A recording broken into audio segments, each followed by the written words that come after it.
Muli, magandang tanghali po sa inyong lahat. Narito na po tayo sa ating munting kamatisan.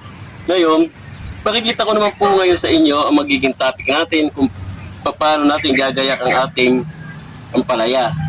Ngayon po, sa dati kong nakasanayan, alambre ang kinakawitan. Ngayon, nabago na ang pamaraan sa aking balag na pinag-aralan na dalawa ang tulos, nawalan siya ng kakawitang alambre sa ilalim. Kaya gumawa ako ng panibagong pamamaraan. Gaya nga po nito, nagtali ako ng tulos na direct doon sa butas ng ampalaya at saka po natin siya kakawit.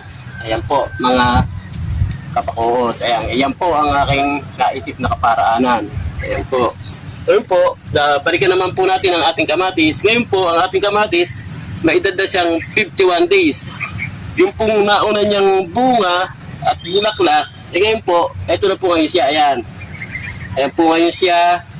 At ilang araw na lang siguro, pwede nang ma-harvest itong mga unang bunga na yan. May gulang na po siya.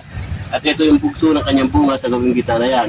At patuloy pa rin yung kanyang paglago. Ala pa naman akong palatandaan na nakikita siya tumatanda ang kanyang dahon. Nananatili pa rin maberde o malusog. Kaya patuloy din namin na inaalagaan sa fungicide. At gayon na rin yung foliar na aming ginagamit. Patuloy namin ginagamit.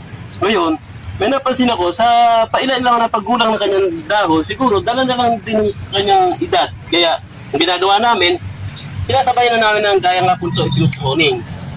Yun na, advantage naman po nito, halit na maputa ang nutrients sa dahon, hindi naman pakikinabangan, nabunga na lang siguro siya mapupunta. At kalawa, kung si humangin, tagpusang hangin, magiging maaliwalas at hindi pagsusumbulan ng insekto o ng sakit. Muli, magandang tanghali po sa inyong lahat.